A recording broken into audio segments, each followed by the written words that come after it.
Coming up next on the Jeff Crilley Show, death is one of those subjects that is just uncomfortable, and a lot of families never get around to talking about it. But in the era of COVID-19, you really need to. We'll be talking to an estate planning expert next.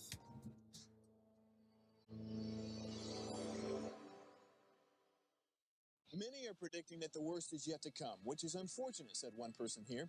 Until now, they've enjoyed the reputation of being the nation's icebox. Watched a burglar in his home this morning by webcam. As a journalist of over 25 years, stories are what make my world turn. Reporting live from the Dallas newsroom tonight, Jeff Crilley, Fox 4 News. But in 2008, I took the jump from my familiar life and started a PR firm from my home. We're talking about anyone with a camcorder like the one I'm using becomes a television network. We started slowly growing the company, and we now have over 100 clients, and we've branched into the world of live digital broadcasting. I now own 8 different TV studios and have a huge team. And the stories that I now get to share are sometimes the most important of my life. Life has a funny way of coming around full circle. This is the Jeff Crilley Show.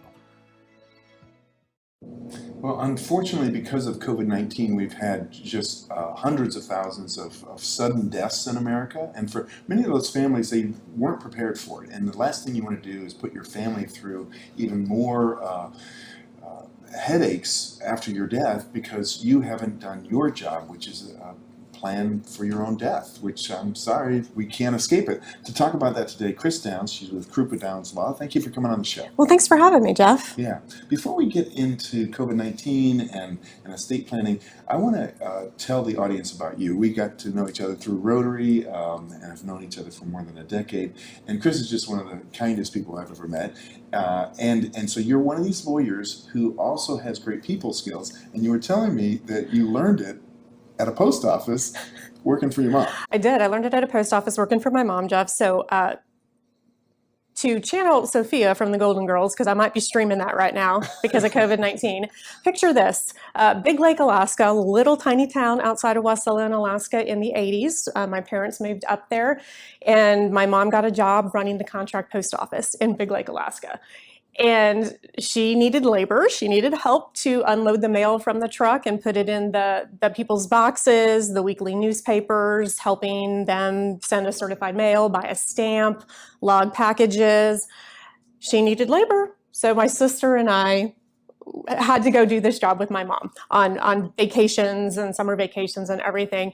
But the skill I got out of that was amazing because, you know, here I am, I'm like 14 years old and I'm doing this, but I'm having an opportunity to interact with people in a small town, but doing that one-on-one, and you're having to learn to smile and be nice and learn how to make change when someone wants to buy a stamp. So yeah, that really kind of set that people skill and how to interact. And that's so important in your field, because I know in law school they don't teach lawyers bedside manners or how to interact with people, and especially when you're dealing with families in a time of grief. I mean, those people skills really pay off, don't they?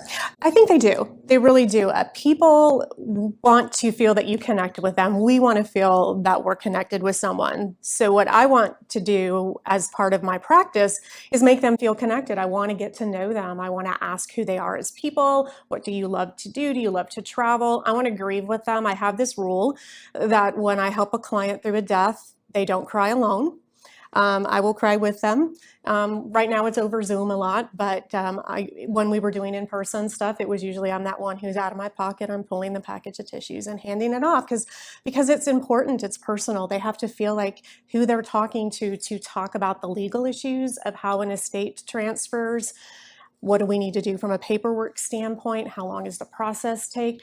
I really feel they have to feel like they're connected to the person helping them. Wow. I can see why you're so successful. In fact, you've been featured as one of the super lawyers. Let's go ahead and put that up on the screen. Very cool. What does that feel like to be honored in that way? Surreal.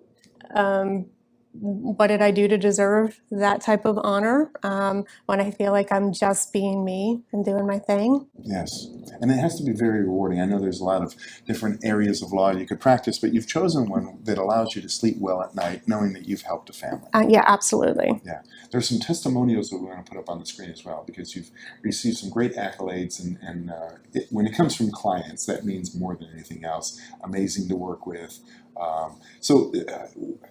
Tell me your process when you meet with a family for the first time. What's it like? If I put myself in the shoes of the family when I meet with them, I think they're probably a little scared and intimidated. They're talking about death, and for whatever reason, they haven't talked about it before.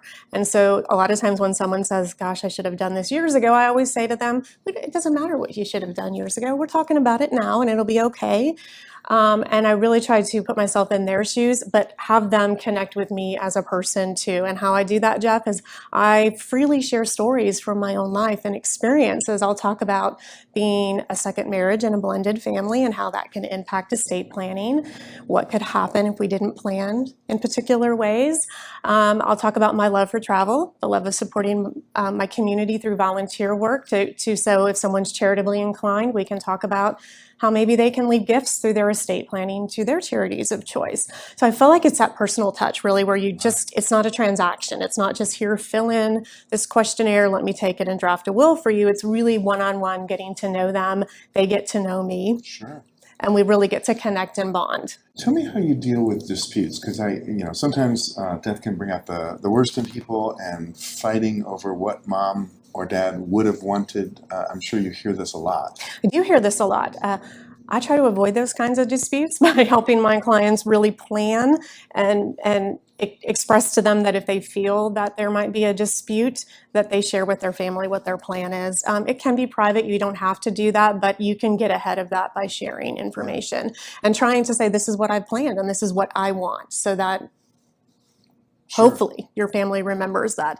And if we get a family that ends up having a fight because they did not like the way a will was written, I'm going to send them to some really great attorneys who do that kind of contested Do you recommend that all families have, I don't know if it's an envelope with all the information and here's where the safety deposit boxes are? Yeah, absolutely. I do. I actually will just call it a death folder because I have one, and to me that's really what it is. And it's the roadmap that we're leaving behind to someone. So if you were my executor of my estate, I need to leave you the tools in which to do that job. And the tools are, who would you call?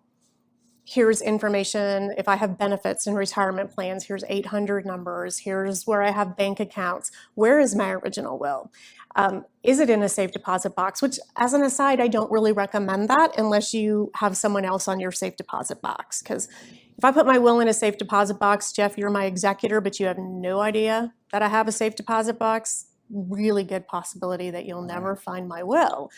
So I've got to make sure you know where it is. Yes. Yes. And that you have access to it. Let's talk about COVID-19, because Sure. you mentioned Zoom meetings. Was that an adjustment for you? It was an adjustment for us.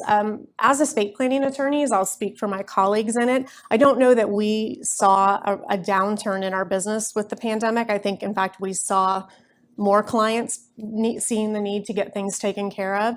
But we want to social distance and protect those clients and ourselves. So a lot of us have shifted to virtual meetings where we'll get to meet the clients virtually to understand their plan. And then we'd still recommend signing in person because it needs notaries and it needs a witness. And there's some formalities that while we have a governor's order that allows some of that to be done electronically, there's still a benefit to doing a social distance signing that will take like 15 minutes. Let's spend 2-3 hours on Zoom figuring things out. Let's then jump back on another Zoom call to review everything, make sure we have it right, and then let's just get together in person and do what I like to call table hockey, to where we take a big table somewhere, or we do it outdoors, and you're down there as the client, I'm over here as the signer, and you're I'm passing you papers to sign, you pass them back to me. We're almost out of time. So advice for, I'm a baby boomer, I'm 57, Mm-hmm. my parents are getting up there in age. Is the onus on the child to go to mom and dad and say, hey, mom and dad, just checking, make sure everything's squared away? Or how do you navigate that? I think a lot of children do that with their parents, and they should, but you can't force mom and dad to do it. But I think you can certainly ask the questions and set the stage. Chris, you've been a great guest. We're going to put your website up to end the segment. KrupaDownsLaw.com is the website. Chris Downs, thank you for coming on the show. Thank you for having me. You bet. And that's it for now. We'll see you next time.